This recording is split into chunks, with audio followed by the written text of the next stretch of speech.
At first glance, this poem seems like it is just about a field of flowers, but it is actually about how a simple moment in nature can stay in our memory and continue to give us happiness long after it is over.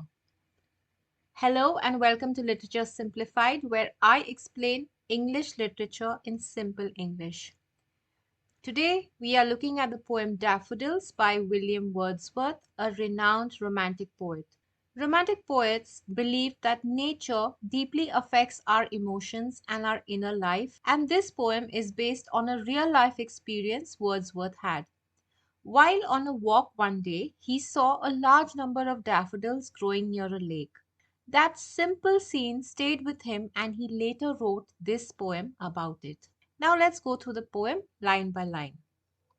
I wandered lonely as a cloud that floats on high o'er vales and hills, when all at once I saw a crowd, a host of golden daffodils, beside the lake, beneath the trees, fluttering and dancing in the breeze.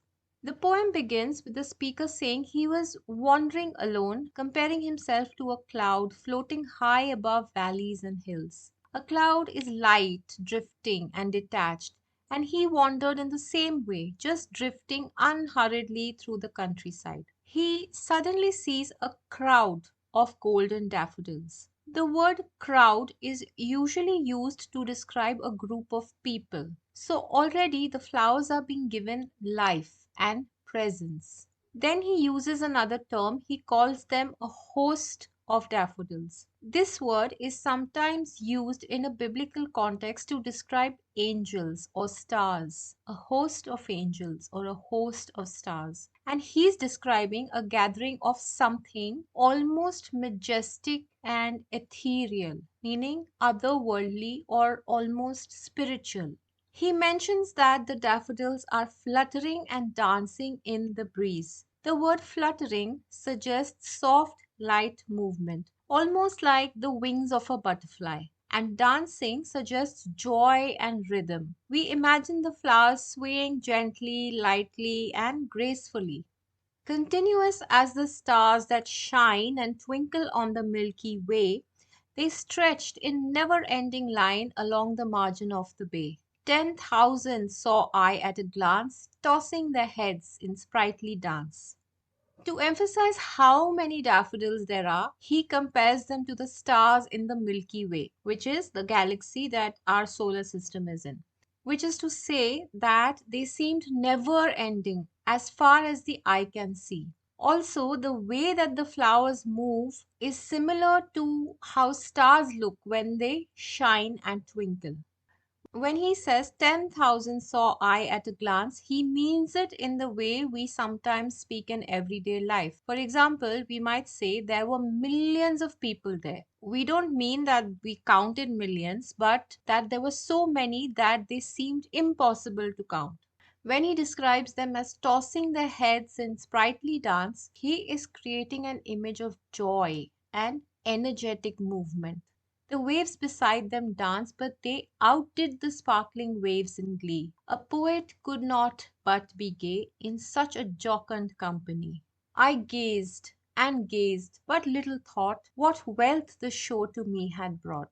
Again, the word Wordsworth uses to describe the action of the waves is danced, similar to the description of the flowers dancing earlier. Both have been personified to depict unrestrained joy. Everything in nature, the flowers, the water, the wind, seems to be moving together in happiness. But the daffodils outdid the sparkling waves in glee, which means that the flowers seem to be even more joyful than the water.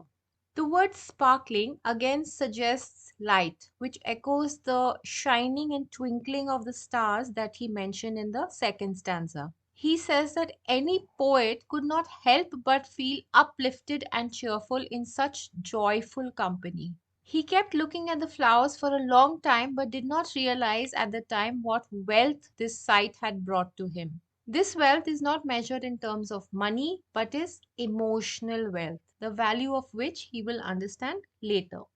For oft when on my couch I lie in vacant or in pensive mood, they flash upon that inward eye which is the bliss of solitude. And then my heart with pleasure fills and dances with the daffodils. In the final stanza, the true meaning becomes clear. He says that later, when he is lying on his couch, when his mind is either idle or thoughtful, the memory of the daffodil suddenly pops up in his mind. The inward eye means imagination or memory. He calls the memory of the daffodils the bliss of solitude, meaning that being alone is not a feeling of loneliness, but the moments are filled with peace and perfect happiness.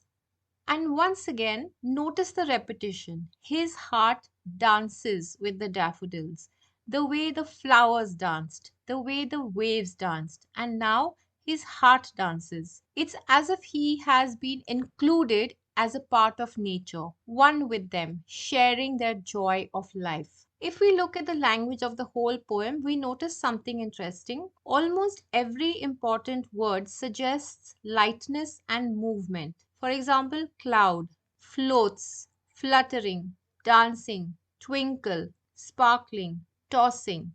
There are no heavy or dark images. Nothing feels grounded or weighed down. Even loneliness feels light and blissful. It is as if the entire poem is gently lifted above the ground, full of air, light, and joy. Wordsworth creates this atmosphere without using complicated language, and that is a part of his genius. There are three main themes in this poem. The first is the power of nature. Nature can change our mood and bring a kind of magical joy that nothing else can. The natural sights he observes are simple, unhurried, soothing, calming, and restorative. It's a beautiful scene that he captures almost like a mental snapshot that he can look at whenever he wants. The second theme is the importance of memory. The real gift of the daffodils is not just the moment itself, but the memory that continues to give comfort later. A scene from nature or life that gives us peace and joy can be saved and recalled by our inward eye or imagination when we want something to ground us or give us a moment of peace or pleasure. The third theme is of loneliness turning into happiness. The poem begins with loneliness but ends with joy. He emphasizes that being alone or experiencing solitude is not a negative thing. It allows one to connect with nature and is the perfect setting to encourage deep thought and imagination. The poem uses a few literary devices that make it richer and as recognizable and beloved as it is today. The first is simile. I wandered lonely as a cloud. This comparison shows his drifting, unhurried, solitary state. The next is personification. The daffodils dance and toss their heads. The waves dance. Even the heart dances. This makes nature feel like joyous living beings. The poem uses imagery to create strong visuals of golden flowers, shining stars, and sparkling waves. He uses hyperbole when he says, 10,000 saw I at a glance, to show abundance. These devices help to create the joyful and light atmosphere of the poem. So, Daffodils is not just a simple poem about flowers. It shows us how a small moment in nature can become a lasting source of emotional strength and respite. Through light, joyful language, and repeated images of movement, Wordsworth creates a world that feels alive and uplifting. And long after the flowers are gone, their memory continues to fill his heart with happiness. That is the true wealth the daffodils gave him. So that was the poem Daffodils by William Wordsworth, explained in detail. If you enjoyed this video, don't forget to subscribe for more clear and detailed explanations of works of English literature, and I'll see you in the next video.